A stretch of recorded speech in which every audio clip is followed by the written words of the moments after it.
अस्सलाम वालेकुम। पौने तीन के साथ अनवर मकसूद आपकी खिदमत में। जैसा कि आप जानते हैं, पौने तीन एक अवामी प्रोग्राम है। इसमें हम ज़्यादातर ऐसे मसाइल सामने लाते हैं जिनका ताल्लुक़ अवाम से हो, मगर आज का जो मसला है वो खवास का मसला है। सेट देख के आप पहचान गए होंगे, ये कोई चालों का प्रोग्राम है और ये चालें हैं कर्जे की चालें। अखबारों में आप लिस्टें देख रहे हैं, समझ गए होंगे कि आज का प्रोग्राम जो है हमारा उन्हीं कर्जदारों पर है। रईस साहब हमारे दरमियान नहीं है, अगर वो जिंदा होते तो एक न एक रुबाई इस पे भी ज़रूर लिखते। मैं आपको सुनाता हूं। अपने आमाल के सबब से यहां कोई अदना न कोई आला है, इस खुदादाद मुमलिकत में हुजूर ना दहिंदों का बोलबाला है।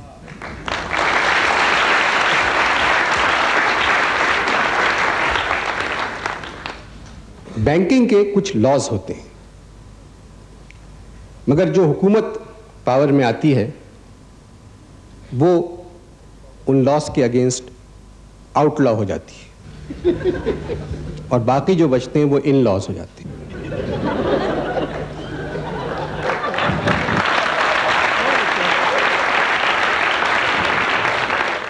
चले देखते हैं कि आज जो मेरे मेहमान हैं किस किस्म की और क्या क्या बातें करते हैं।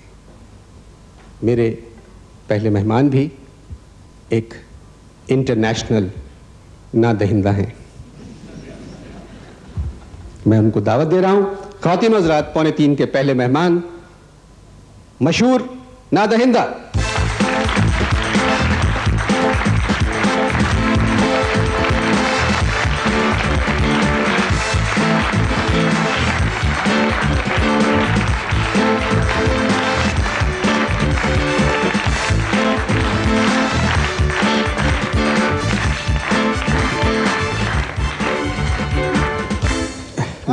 ढिठाई की इंतहा है। मुझसे कुछ कहा आपने? नहीं प्लीज जी, मैं कह रहा था कि नहीं अनु साहब, देखिए एक बात समझ में नहीं आती है हमारे कि ये किस किस्म की कौम है। इस कौम के ज़मीर को क्या हो गया? क्या हो गया है इस कौम के ज़मीर को? ये पुरानी गलतियों से ये लोग इस्तेफादा क्यों नहीं करते हैं? मेरा तो जी चाह रहा है कि मैं खून के आंसू रो और जोर जोर से रो। अगर आवाज जोर से है तो घबराइएगा मत। हो सकता है कराची में मेरा पित्ता फट जाए और पिंडी में मेरी ओजड़ी।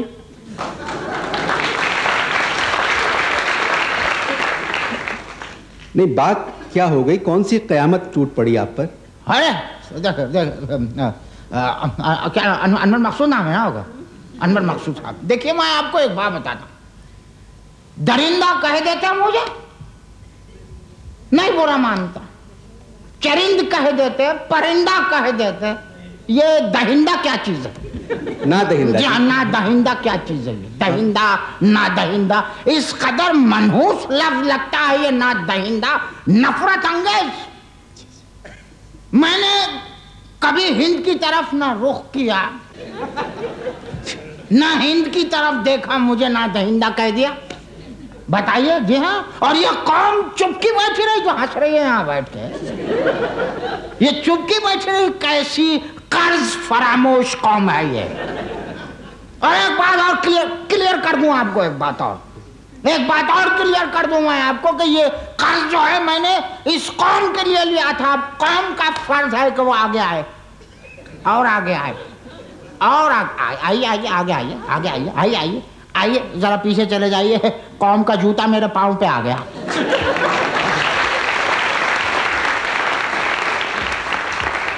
कौम का जूता मेरे पाँव पे आ गया। अच्छा। और अब चाहिए इनको कि मुझे बचाए, मेरा कर्ज दे। बात यह है, हाँ? थोड़ी सी मुश्किल इसमें है। हाँ? आपका कर्जा है 28 करोड़। हाँ। और मेरी कौम जो है ये कुल 14 करोड़ है। ओनली ₹2 पर बंदा टू सेव दिस ना दहिंदा।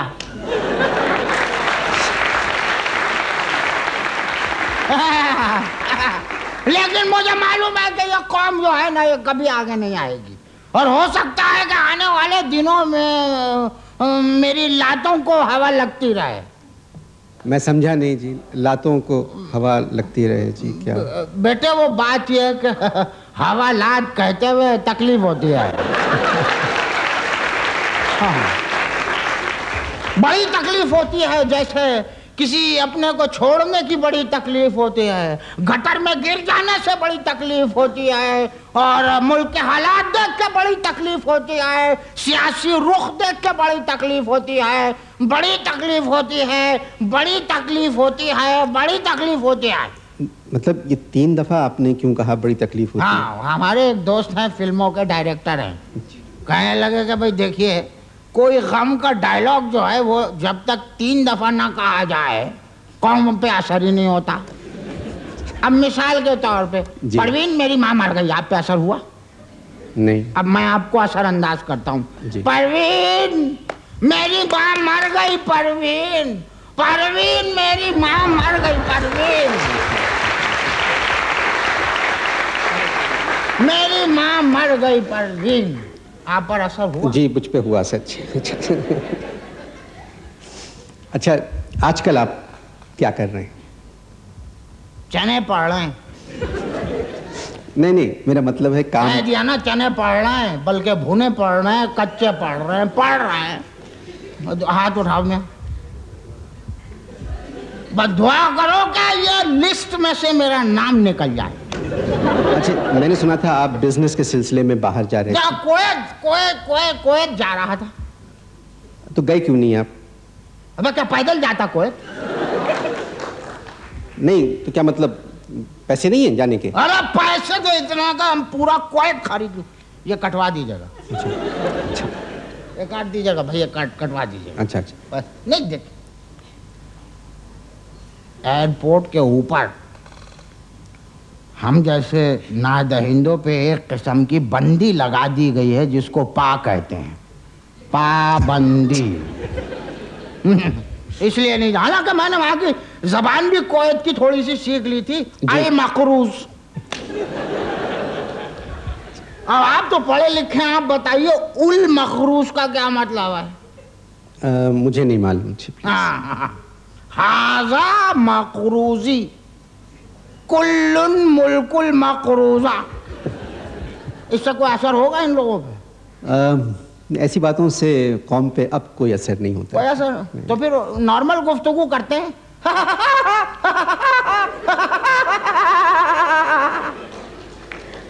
ये वुडी वुड पैकर जो कार्टून आता है उसकी आवाज निकालिए। अगर 10 दिन में तुम्हें 28 करोड़ वापस करना पड़े ना, तो तुम भी पोपाई की आवाज निकालोगे।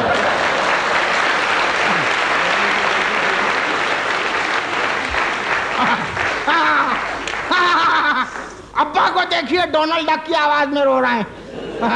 मैंने उनसे कहा छोड़िए, तो कहने लगे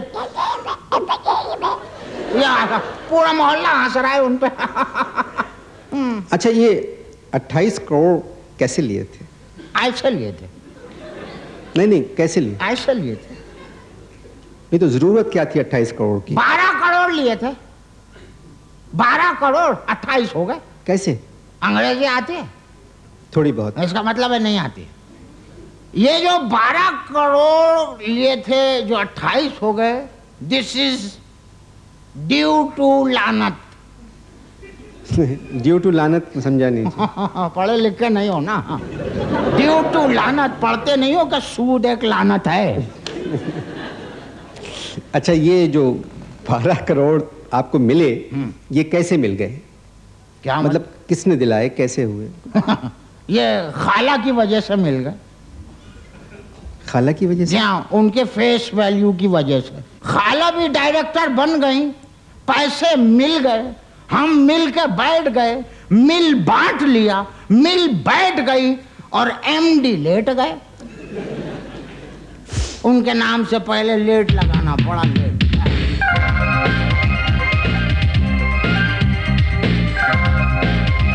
अच्छा, ये बताइए कि कर्जों के अलावा आपको कोई और शौक है? ये कर्जे मतलब कर्जे के अलावा क्या शौक हो सकता है? भाई बिलीव मी, आई लव कुर्की। जी आई लव कुर्की। कुर्की? और आप शायद यकीन ना करें कि हमारे अब्बा जान जो है आज भी ईद के दिन करा कुर्की की टोपी पहनते हैं। ये करा कुर्की नहीं, करा कुली। ज्यादा अकलमंदी ना झाड़ो मेरे सामने। ना दहिंदों की हमेशा करा कुर्की होती है, करा कुर्की टोपी। अच्छा, ये जो कर्जों का शौक हुआ ये आपको वालिद साहब से शुरू? नहीं, दरअसल ये दादा मरहूम का शौक था। अल्लाह उनको कर्ज रहमत में डिपॉजिट करे।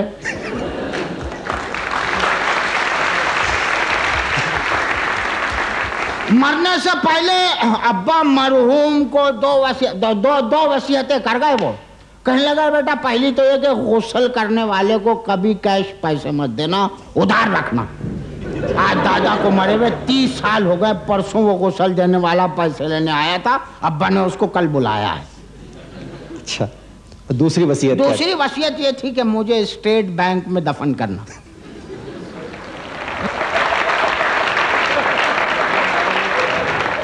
लेकिन स्टेट बैंक वाले नहीं माने। जैसा हमारे जो दादा थे ना, उनकी एक बड़ी अजीब थ्योरी थी कि भाई स्टेट नहीं तो कम से कम बैंक फ्यूनरल ही हो जाए।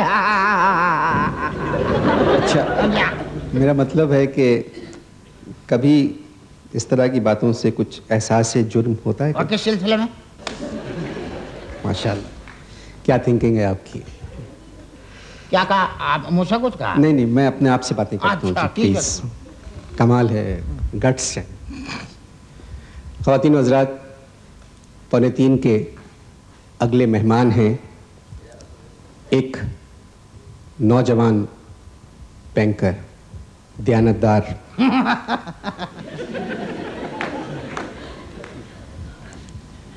ईमानदार,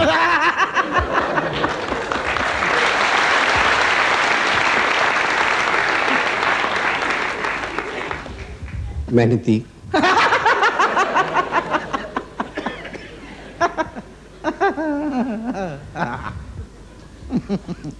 आप एक ब्रांच के मैनेजर हैं। बहुत हंसा रहे हो भाई आज।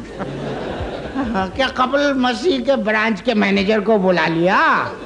दयानतदार, ईमानदार, अब कहाँ? मेरे ख्याल में मोहतरम, आप लोगों की पहुंच जो है ना, वो सिर्फ हेड ऑफिस तक होती है। अल्हम्दुलिल्लाह। अगर आप ब्रांचेस में जाएं और जाके देखें कि नौजवान बैंकर कितनी मेहनत और कितनी दयानत से काम कर रहे हैं। ख़वातीन व हज़रात, 2:45 के अगले मेहमान एक नौजवान बैंकर,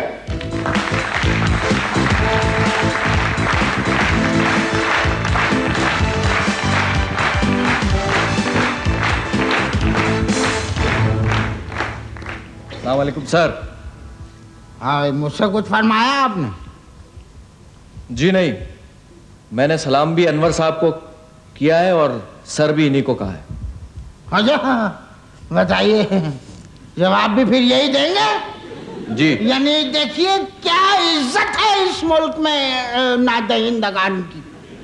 वो बकौल वो हमारे एक हैं, डिफॉल्ट डियर ब्रूटस,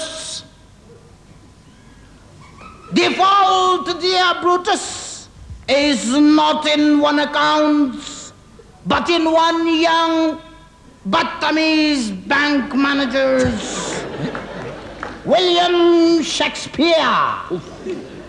मोहतरम, डिफॉल्ट नहीं, डिफॉल्ट। सिर्फ मेरे लोन की गलतियां निकालो, सिर्फ। सुनिए, सीजर के जमाने में बैंक नहीं थे। अच्छा, तो वो क्या कलोपत्रा से लेके पैसे काम चला लेते थे? बात यह है कि आप इनको जानते हैं? अनवर साहब, पाकिस्तान का ऐसा कौन सा बैंकर है जो इनको नहीं जानता? इनके खानदान वालों ने हमारे 3 बड़े अफसरों की छुट्टी कराई थी। बहुत आउटस्टैंडिंग किस्म के अफसर्स थे वो। तो आपको तो शुक्रगुजार होना चाहिए भाई हमारा कि हमने उनको आउटस्टैंडिंग को बाहर बिठवा दिया। शुक्रिया अदा करो हमारा। अरे ये बताइए कि आप 28 करोड़ कब वापस कर रहे हैं? अगर अल्लाह की मर्जी होगी तो 2 सितंबर तक दे देंगे। लो, 2 सितंबर तो गुजर गई। तो फिर अल्लाह की मर्जी नहीं थी?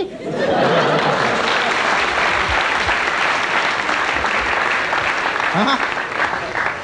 तौबा तौबा अनवर साहब, आपको अंदाजा नहीं है कि इन लोगों ने कितने बैंकों के कितने पैसे अदा करने, कितने रुपए देने इन्होंने। भाई देखिए, हमने जब रुपया लिया था बैंक से उस वक्त वैल्यू थी रुपए की, वैल्यू। अब शर्म नहीं आएगी हमें डी वैल्यू वाला रुपया वापस करते हुए? ये कोई शराफत होगी हमारी? ओ वाह, कर्ज कर्ज कर्ज। अनवर साहब, मैं आपको बता नहीं सकता, इतनी बड़ी बड़ी सिफारिशें ये लोग लेके आते हैं कि नाक में दम कर देते हैं। अनवर साहब, इनको कर्जा दिया जाता है, यानी वो मेहनत कशों का, हमारा आपका मकसद है, सब लोगों का पैसा होता है, और ये सब खा गए। इनको कर्जा दिया जाता है इंडस्ट्री लगाने के लिए, और ये गाड़ियां खरीद लेते हैं, लड़कों को बाहर भेज देते पढ़ाने के लिए अपनी औलाद को, और अपने घर बनाते हैं। और अगर इनसे कर्ज मांगो तो उल्टा बैंक पर केस कर देते हैं कि हमें कर्जा दिया क्यों था। बरगुज़ीदा नादहिंदगान से इस कदर बदतमीजी। अरे मैं किसी से नहीं डरता, माँ बाप की मेहनत की कमाई से मैंने तालीम हासिल की, मुलाजमत कर रहा हूं। अब मैं आपको इनके बड़े भाई का किस्सा सुनाता हूं। इनके बड़े भाई ने हमारे हेड ऑफिस से लोन लिया, ठीक है, हेड ऑफिस से लोन लिया, पैसे मिल गए उनको, हेड ऑफिस पहुंच गए, हमारे एमडी साहब से जाकर कहते हैं कि जी ये मेरा लोन जो है इसको राइट ऑफ कर दें। हाँ, एमडी साहब ने कहा, आप कैसी बात कर रहे हैं, ये कैसे राइट ऑफ कर देंगे? गुस्से में उनके सामने अपनी पूरी फाइल फाड़ दी। अरे अनवर साहब, मेरी आंखों के सामने, इन आंखों के सामने लेजर में से ओडी का कागज निकालकर पान की तरह चबा गए, खा गए, 4 करोड़ रुपए खा गए।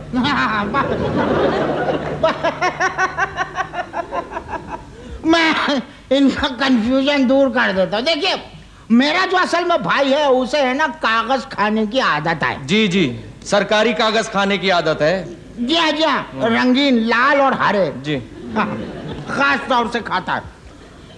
सुबह निहार में वो पता है क्या करता है, 500 के हरे नोट बीच में, एक लाल ऊपर एक लाल नीचे, सैंडविच बना के खाता है।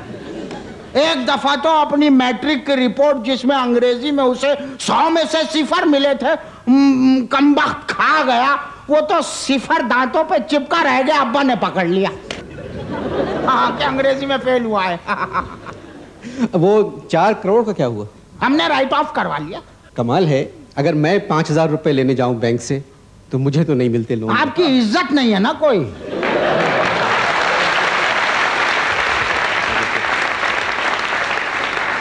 ये हम जैसे लोगों को मिलते हैं भाई, हम आपको कौन जानता है आपको? तो ये आप इतने बड़े बड़े कर्जे जो होते हैं करोड़ों के, ये लोग राइट ऑफ कैसे करवा लेते हैं? मैं बताता हूं अनवर साहब, गरीब को लाइट ऑफ करने में ज्यादा देर लगती है, लेकिन ये कर्जे राइट ऑफ इससे ज्यादा जल्दी करा लेते हैं। देख,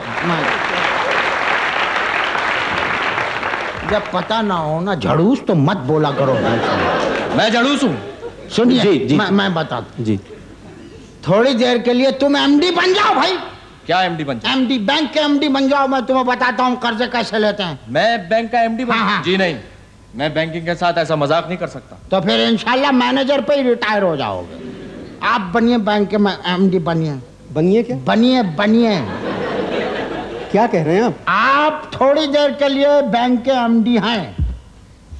चलिए, ठीक है, फोन रखा है जैसे सामने जी, सुबह आप दफ्तर आए, जी, ठीक है, ठीक है। फोन की घंटी एक टुरुन टुरुन टुरुन टुरुन बजी, फोन उठाइए, फोन उठाइए भाई। हेलो। हेलो, एमडी है? जी, एमडी है?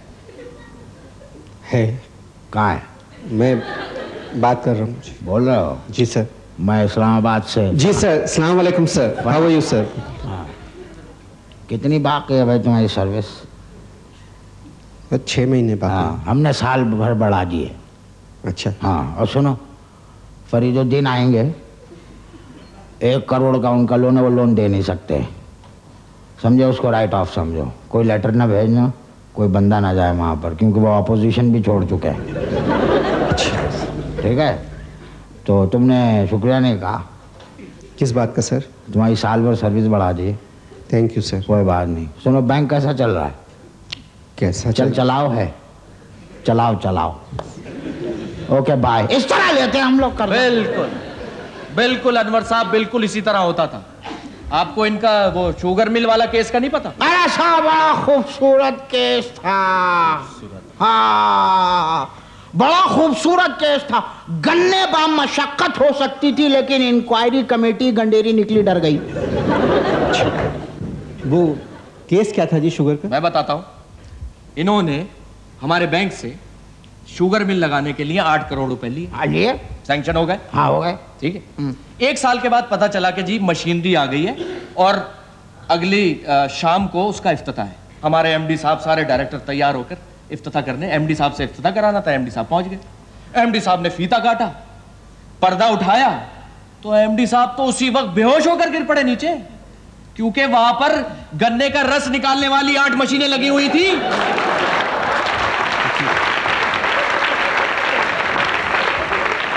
और जो इन्होंने तारिक रोड से खरीदी थी। तमीज से बात करो, पैसे दे के ली थी। और मिनट रुकिए और सुनिए अनवर साहब, जब हमारे एमडी साहब बेचारे होश में आए तो इनके अब्बा सामने आ गए। इतने सारे गन्ने हमारे एमडी साहब के हाथ में पकड़ा दिए कि जी आज हमारी प्रोडक्शन की ओपनिंग है, तो पहली प्रोडक्शन, पहला गिलास मैं आपके हाथ से पीऊंगा। बेचारे हमारे एमडी साहब ने सबके सामने गन्ने का रस निकाला। बड़ी तालियां बजाई लोगों ने। उसके बाद 2 महीने तक दिल के अस्पताल में दाखिल रहे। क्या जूस निकाला है इनके एमडी ने। एक दफा निकाल लिया, वो फोक रह गई, कहने लगे गिव मी। दोबारा उस फोक को डाला, उसमें से भी जूस निकाल लिया। तो मैंने उनसे पूछा वहां अस्पताल में, मैंने कहा कि भाई ये इस कदर खूबसूरती से जूस कैसे निकाल लेते हैं आप, और इस कदर एक्यूरेट? तो कहने लगे कि 2 साल ढाका में भी पोस्ट रहा हूं मैं।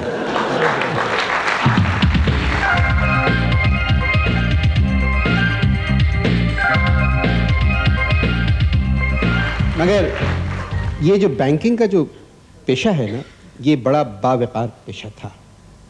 अगर थोड़ी सी आप हिम्मत करें और ऐसे लोगों को मना कर दें कि जी हम लोन नहीं देते। क्या करें? अरे कैसे नहीं देंगे लोन, कैसे नहीं देंगे लोन? बड़ी जरूरी है गर्दन, गर्दन बड़ी जरूरी है। या गर्दन बचा लो या फिर अपनी सर्विस बचा लो। मैं अगर इनकी जगह होता मैं तो गर्दन तोड़वा लेता। गर्दन तोड़वा ले? हाँ, मैं लोन नहीं देता। इधर मुंह करके बात करो। गर्दन तोड़वा ले? जी गर्दन तोड़वा ले? मैं तोड़वा लेता। गर्दन तोड़वा ले तो टाई क्या घुटनों पे बांधते? अरे भाई, एमडी के लिए टाई होना बहुत जरूरी है।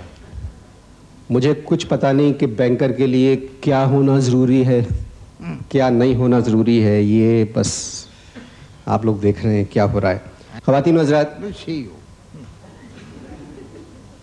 ख़वातीन हज़रात, मेरे अगले मेहमान हैं। बुला लेते हैं लौंडे लपाड़ों को।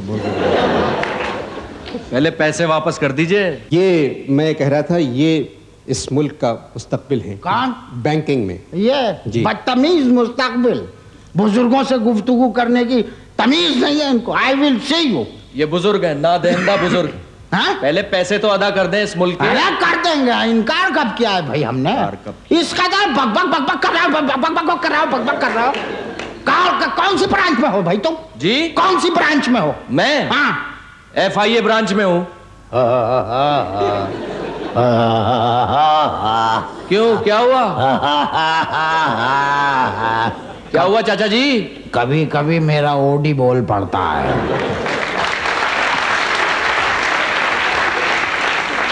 वैसे आपकी बात से इत्तेफाक करता हूं मैं। जी मुस्तकबिल है ये लोग माशाल्लाह। Good looking. FIA ब्रांच का है ना? जी हाँ, जी हाँ। ख़वातीन हज़रात, 2:45 के अगले मेहमान एक सियासी शख्सियत।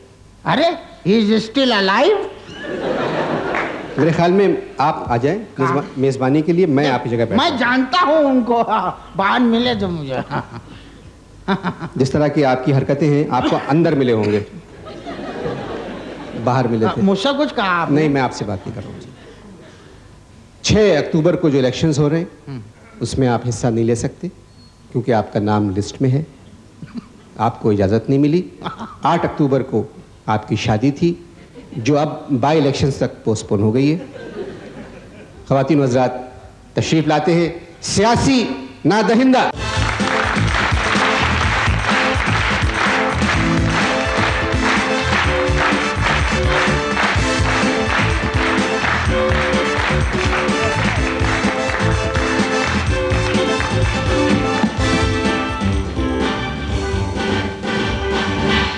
बैठिए बैठिए।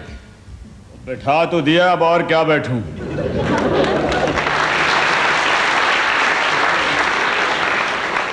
सोचा था कि पोलिंग बूथ में काजी को बुलवा के वहीं पे निकाह हो जाएगा, लेकिन निकाह से पहले ही नाअहल करार दे दिया। लेकिन एक बात बता दूं कि अगर मैं जीत जाता तो मैं इस मुल्क की तकदीर बदल देता, तकदीर बदल देता, तकदीर बदल देता। सेम फिल्मी फ्रेंड परवीन, तुम्हारी माँ मर गई Parveen.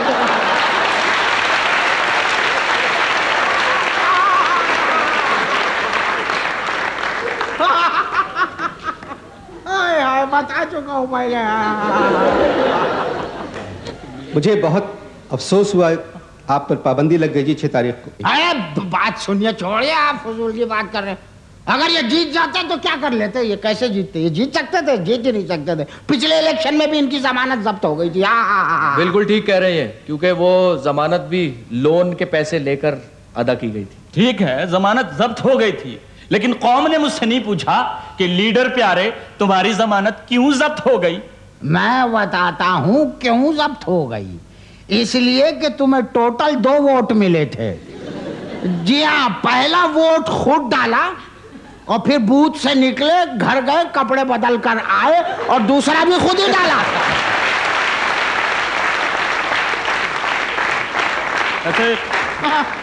Dear defaulter, you are wrong. अच्छा एक मिनट, आप आगे बताइए क्या हुआ था, क्या हुआ था बताइए। हुआ कुछ नहीं था। इलेक्शन कमीशन जो था उसने एक सरकारी स्कूल के उस्ताद को, जो के हिसाब के थे, उनको काउंटिंग पे लगा दिया। अब उन्हें काउंटिंग पे लगाया, उनको 1 और 2 के बाद आगे सिर्फ गुनगुनाना आता था, 1 2 2 2 2 2 2 2 2 2 2। तो 40,000 वोट तो मेरे बगल में थे। हाँ, दम घुटने से मर गए होंगे।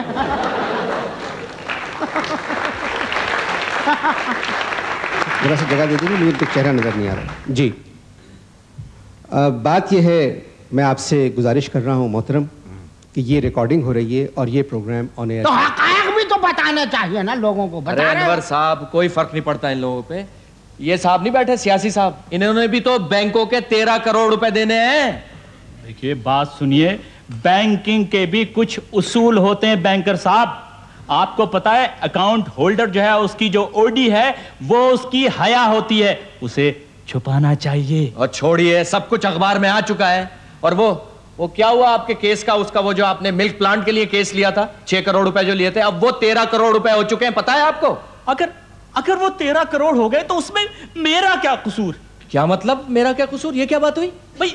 भैंसों से मेरा दिल भर गया था। अरे अनवर साहब, एक रोज ही आए हमारी सदरवादी ब्रांच में, वहां पर 14 भैंसे छोड़ गए। कहने लगे जी मेरा जो लोन है ना, उसमें ये 14 भैंसे एडजस्ट कर लीजिए। कमाल है। तो बात सुनिए, कुछ ना कुछ तो टर्न किया ना, आपको वापस तो किया ना कुछ ना कुछ। एक और बड़ी सिफारिश लगाई और फिर 9 करोड़ रुपए फिर ले लिए। क्यों? वाकई तुम्हें बैंकिंग के उसूलों के बारे में कुछ नहीं पता। ये जो हम सियासतदान होते हैं ना, इनके जो कर्ज होते हैं वो टॉप सीक्रेट होते हैं। अरे ये सब अखबार में आ चुका है। अखबार पढ़ना आता हो तो तब की बात है।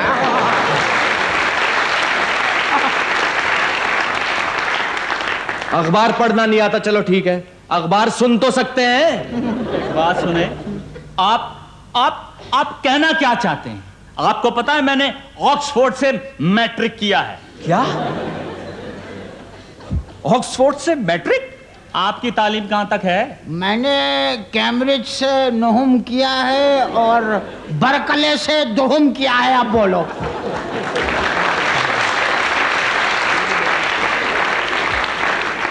अच्छा सियासी साहब, आपने ऑक्सफोर्ड से मैट्रिक किया है। अच्छा ये बताइए कि ऑक्सफोर्ड कहां है? ये खारादर के पीछे है।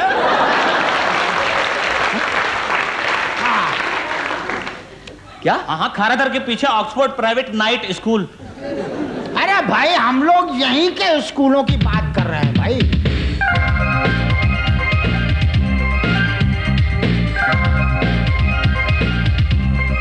वैसे एक बात बताऊं, बैंकिंग का मतलब है, ये लफ्ज है बैंकिंग, बंकिंग नहीं है, बैंकिंग है। और बैंकिंग का मतलब है मर जाओ, लेकिन अकाउंट होल्डर की ओडी ना बताओ, समझे? बैंकिंग पिद्दी। पिद्दी नहीं, पिद्दा। बिल्कुल पिद्दी इज लेडी। बिल्कुल सही है अनवर साहब। अनवर साहब, जब तक ऐसे किंग्स पर बैन नहीं लगेगा, ये बैंकिंग कभी भी ठीक नहीं हो सकती। अरे छोड़िए साहब। अरे आप लोगों से तो अच्छे वो डाकू हैं। हाँ, some of them are very handsome.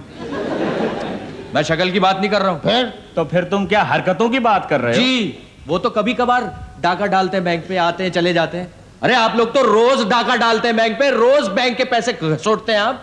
Anwar भाई, आप इसकी बातों में हरगिज ना आइएगा। ये बच्चा है, अभी नया नया खून जोश मार रहा है ना, इसलिए इतनी बातें कर रहा है। इसको ब्रांच से हेड ऑफिस अगर भेज देना तो इसका दिमाग सही तौर पे, इसका जो हेड है ना, ये घूम जाएगा इसका। फिर ये जो ईमानदारी की बातें कर रहा है ना, ये सब नहीं करेगा। पिद्दी बैंकर। पिद्दा पिद्दा। पिद्दी इज लेडी। पिद्दा। एक बात बताइए अनवर साहब, आखिर मुझ पर ये पाबंदी क्यों लगाई गई? भाई आप कर्जा अदा कर दें, पाबंदी उड़ जाएगी, छोटी सी बात है। लेकिन इस क्राइम मैं 17 करोड़ कहां से लाऊं?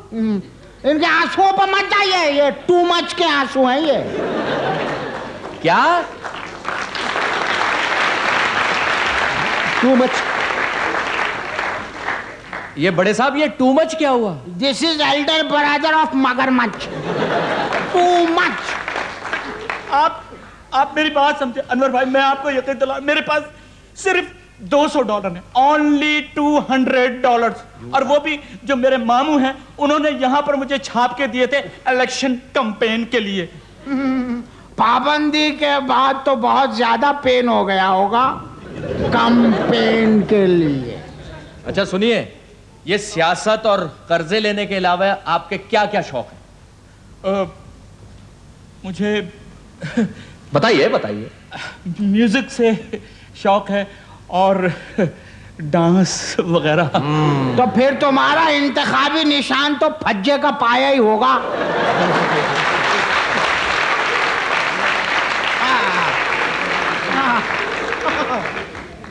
कमाल है, हद हो गया। अनवर भाई, इन लोगों ने अपने फायदे के आगे कुछ नहीं सोचा। इस मुल्क के बारे में नहीं सोचा, इस मुल्क की जरखेज जमीन के बारे में नहीं सोचा। शायद बदतमीज। इन लोगों ने क्या बकवास लगा रखी है। इन लोगों ने एक आदमी का नाम इस मुल्क में बताओ जिसे कर्जे की सहूलत मिली हो और उसने कर्ज ना लिया हो। बात कर रहे हो तुम पिद्दी। पिद्दा पिद्दा पिद्दी लेडी।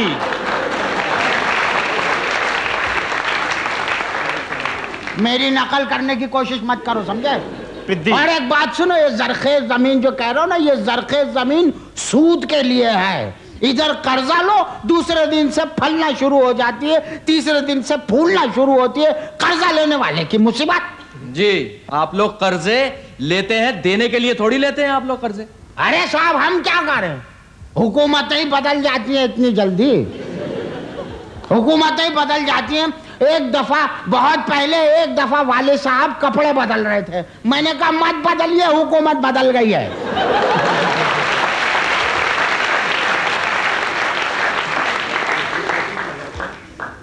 बात ये, इतने लोग देख रहे हैं, यंग मैनेजर्स यहाँ भी बैठे हुए हैं, कई लोगों को जानता हूँ, ये वापस करने का सोचते क्यों नहीं आप लोग?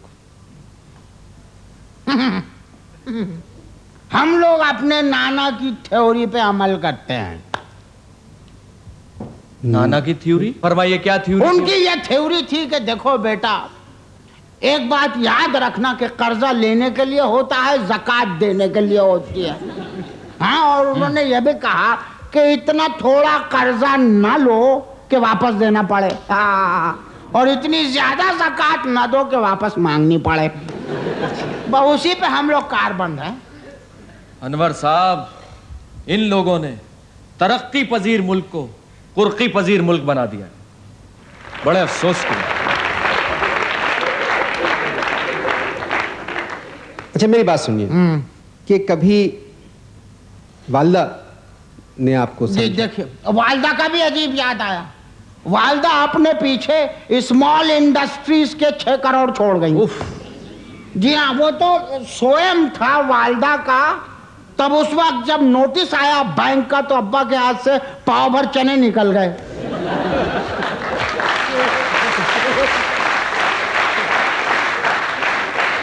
मगर जो मेरी अम्मा थी ना, उन्होंने सिर्फ अब्बा को ही छोड़ा। वैसे अनवर साहब, इन लोगों पे मुकदमे जरूर चलने चाहिए, बहुत जरूरी है। सबसे पहले इन पे चलना चाहिए। क्यों, आप पर क्यों नहीं? मुझ पे तो 6 पहले ही चल रहे। मेरे ख्याल में आप पर, मैं आपसे माफी मांग रहा हूँ, आप बुजुर्ग हैं, आप पर मुकदमा चलना चाहिए। कौन चलाएगा? हुकूमत चलाएगी। अगर हमारी आ गई फिर? अगर दूसरी आ गई फिर? तो फिर हम दूसरी पार्टी ज्वाइन कर लेंगे। अरे, सिर्फ ये 28 करोड़ कर्जे की खातिर आप दूसरी पार्टी ज्वाइन कर लेंगे? हमें पिद्दी 28 करोड़ इतनी बड़ी रकम है, मैं तो क्या, मेरी पूरी पार्टी दूसरी पार्टी ज्वाइन कर सकती है। इतनी देर की इस बकवास में पहली माकूल बात की है इस इंटरनेशनल डिफॉल्टर ने। शट अप, जमानत जब्तू। 2:45 की आखिरी मेहमान एक खातून है, एक बुजुर्ग खातून। मैंने बहुत मिन्नत की उनकी कि आप जरूर तशरीफ लाइए, तैयार नहीं हो रही थी। आखिर में मान गई। मैं उनको यहाँ आने की दावत दे रहा हूँ। ख़वातीन हज़रात तशरीफ ला रही हैं। बेगम साहबा,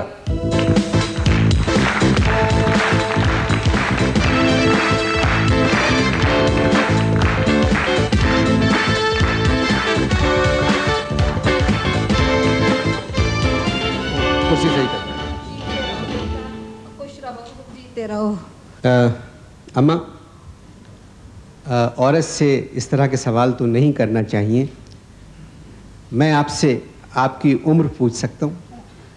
हाँ हाँ ज़रूर बेटा। मैं बेटा 70 से ज़्यादा की हूँ। 10 बरस छुपा गई।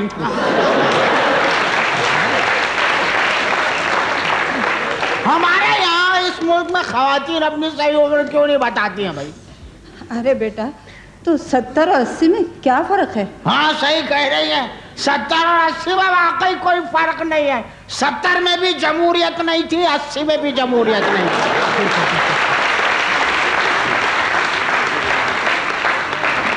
ख़वातीन हज़रात, मैंने अम्मा को यहाँ बुलवाया इस वजह से है कि आप पर भी सरकार का कर्जा है। अच्छा, हाउस बिल्डिंग का लोन होगा?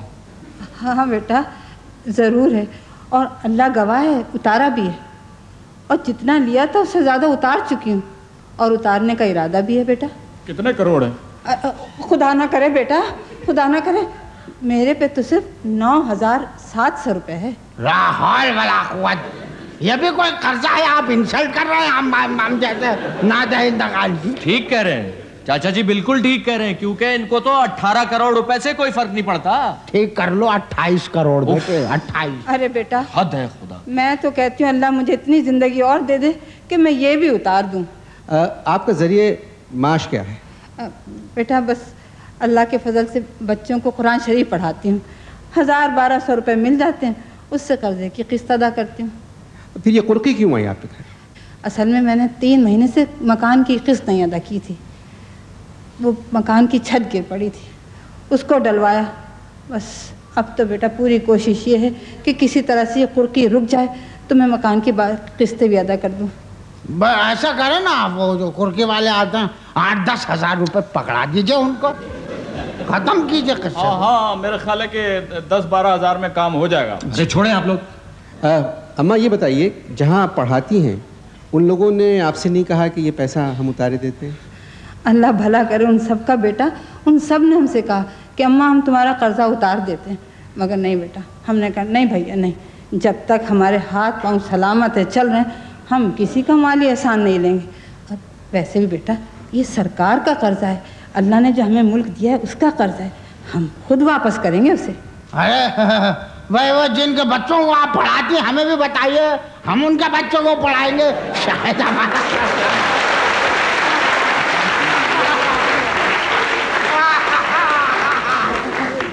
पूछूंगा जरूर उनके नाम। तो बेटा क्या तुम पर भी सरकार का कर्जा है? जी हाँ, आज से 1 महीना पहले इन पर सरकार का कर्जा था, लेकिन आजकल इन पर सरकार का डंडा है। कुछ आपने सोचा कि इस उम्र में छोटे से घर के लिए जो कर्जा बचा हुआ है उसको अदा करने का अज़्म भी रखती हैं, मेहनत भी कर रही हैं, और क्योंकि मुल्क का कर्जा है ये उसको खुद वापस करना चाह रही हैं। कैसा लग रहा है आपको? किसको? अच्छा, आपने सुना ही नहीं? नहीं। बात यह है अम्मा, इस पूरे मुल्क ने आपकी बातें सुनी और मेरे ख्याल में जिन लोगों ने सरकार का कर्जा लिया है उन्होंने भी आपको देखा भी होगा इस वक्त और सुना भी होगा। शायद आपकी बात का उन पर कुछ असर हो। ख़वातीन और हज़रात, आपने 2:45 में कुछ लोगों से मुलाकात की। इसमें एक बड़े बिजनेसमैन, एक सियासी शख्सियत, एक नौजवान बैंकर और एक ऐसी खातून जिनकी दुआओं की वजह से हमारा मुल्क रोशन है और इंशाअल्लाह रोशन रहेगा। प्रोग्राम का वक्त ख़त्म हो रहा है। नज़ीर अकबर आबादी की एक नज़्म का एक हिस्सा है। आप जानते हैं हौका हो गया है पैसों का इन लोगों को। जाहिर है जब एक प्लॉट होता है तो उसी को दूसरे का शौक़ होता है, उसी को तीसरे का, उसी को चौथे का। एक मिल होती है, फिर वो दूसरी, फिर तीसरी, इस तरह गाड़ियाँ। तो ये जो हौका है इसका कोई एंड नहीं है। कुछ काम ना आवेगा तेरे ये लाल ज़मरुद सीमो ज़र, जब पूंजी बात में बिखरेगी फिर आन बनेगी जां ऊपर। नकारे नौबत बान निशां दौलत हशमत फौजें लश्कर, क्या मसनद तकिया मुल्क मकां, क्या चौकी कुर्सी तख्त छपर। सब ठाट पड़ा रह जावेगा जब लात चलेगा बंजारा। शुक्रिया।